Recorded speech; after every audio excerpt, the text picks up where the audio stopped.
Hello everyone and welcome back. We're in the home stretch, so before we get going, I want to take a second and congratulate you for getting this far. All we need to do is finish up this centralized drum, and we are going to call it a day with this model. At that stage of the game, the digital model is done. If you're interested in taking this to the next stage where we can send this to the 3D printer, we just have a couple more steps to do, and we'll cover all of those in a single video. So we are in the penultimate step on getting you done, and if you don't really care about 3D printing, we're in the final step. So here we go. We need to get this drum in place. The issue that I have with my source material is I don't really have a good sense of how wide that drum is. It could be super wide, it could be, all the way out to the windows, or it could be the width of the columns.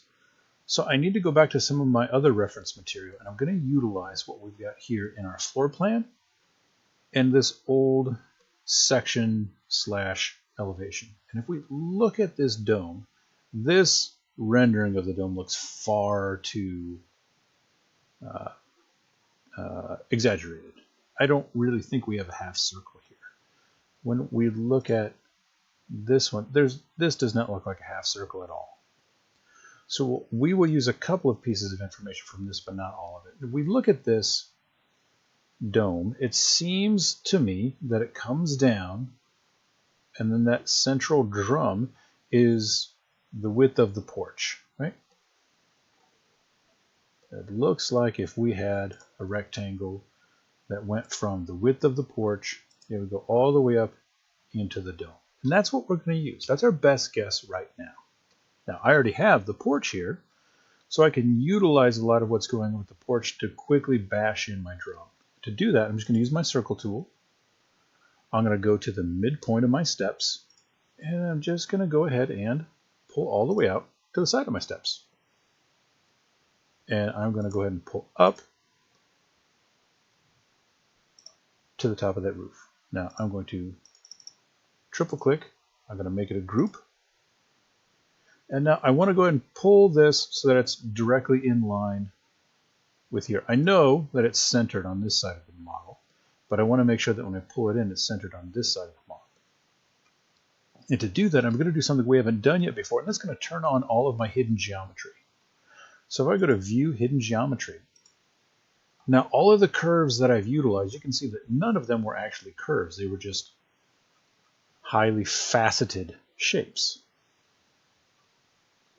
So I can come into this curve, and that's going to be my midpoint as far as the depth of this drum. So when I move this into place, and this is confirmed by if you float over any of the corners of your cylinder, it'll tell you where the center of your cylinder is. So we're going to grab that midpoint, and we're going to slide it to the left so that we can see the green axes. We'll hold down the shift and lock it in. And now I'm going to use the ridge line of my porch as my anchor point. So there is my drum.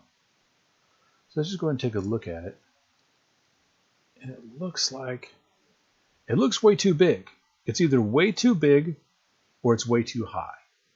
So I'm going to trust my source material that I actually have the width correct, because here it looks like it's correct, and here it looks as though if we pull these walls into the side, they would match up where the drum is.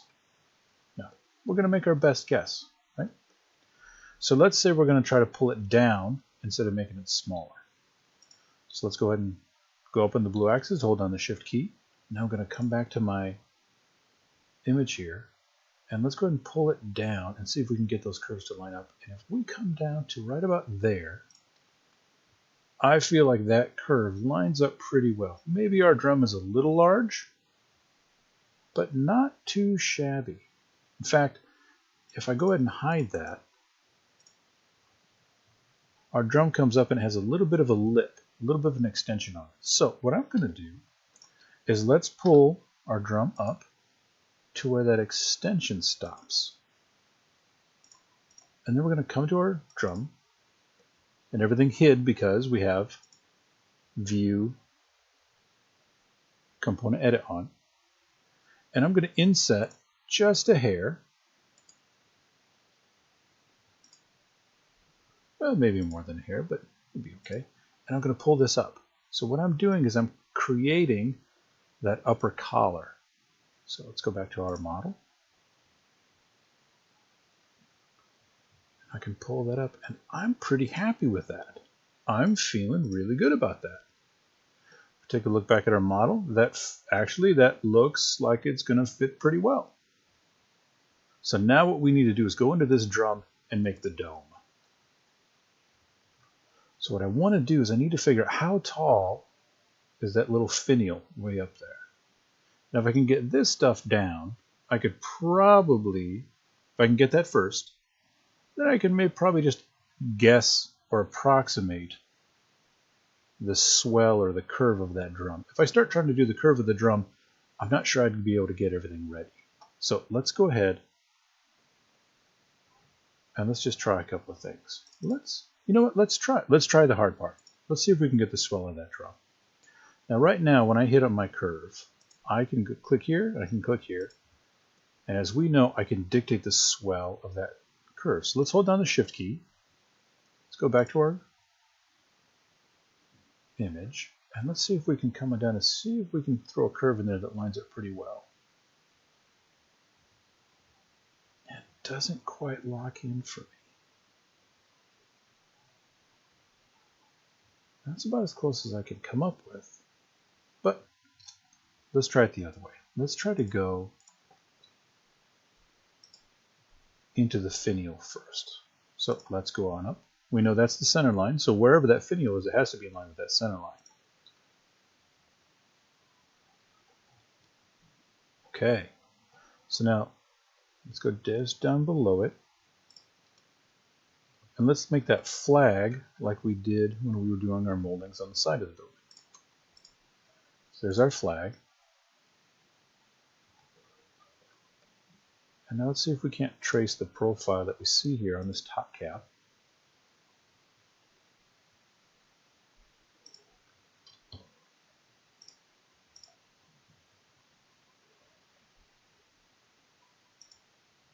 We'll try that. Let's see what happens if we do that.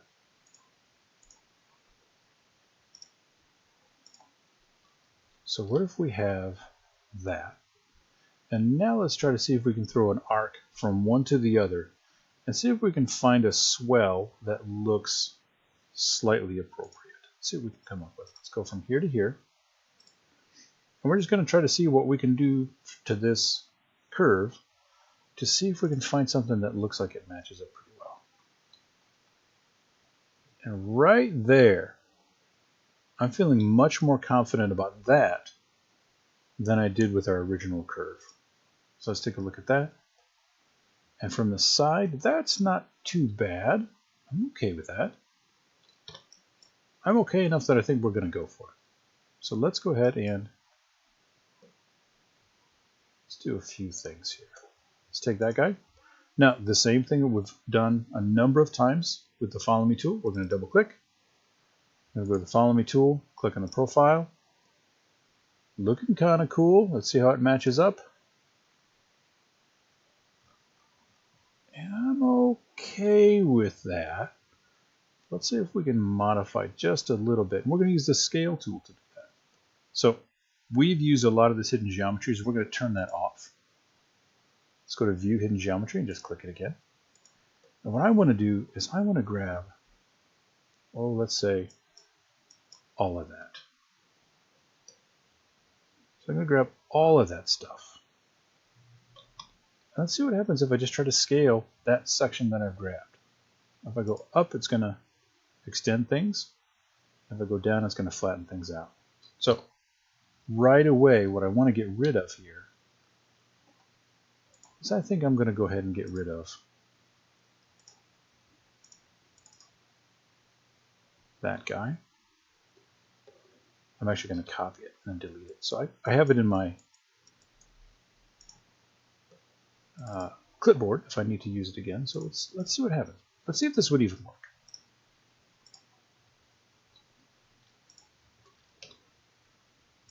If we come to here, what happens if we try to scale this? Ooh, I like that. That's feeling good. Okay. So let's see what we can do with that other profile that we didn't utilize yet. Let's see, edit. Let's go paste in place. There we are. So maybe that rest of that was just hidden underneath an overhang. Take this guy. Oops. I know what I want to do.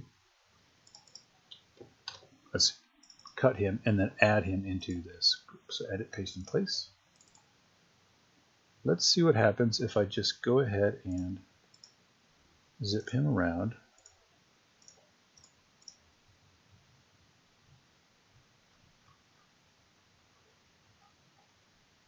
Not quite what I wanted, but we're going to go for it. We're just going to accept that. We could fiddle with it, but you know what? I'm proud of the work that we've done so far today, so we're just going to go ahead and take this guy. We're going to pull it on down, merge them together.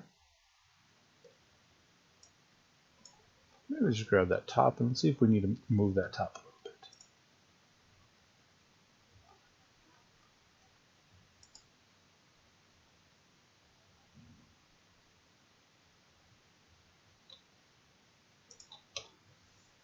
Let's scale the top. There we go, folks. I'm happy with that. Let's move it on down.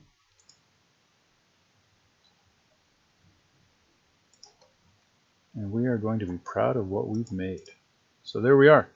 We have, using SketchUp's basic tool set, the large tool set, no add-ons, no downloads, no additional plugins. Using SketchUp's large tool set, we're able to recreate very fancy building using components, groups, follow me tool, rectangle tool, the whole ball of wax. This guy is a good looking model. Oops. Oh, almost got away from us. View. We'll pull him right up there. I won't tell a soul if you won't tell a soul. Congratulations on your modeling. If you are interested in taking this guy and turning it into a 3D printable model, stick around. We'll take care of that in another video, but thank you so much for your time. Once again, my name is Adam Heat from the DeVere Family Center for Digital Scholarship, and hopefully I will see you soon. Take care.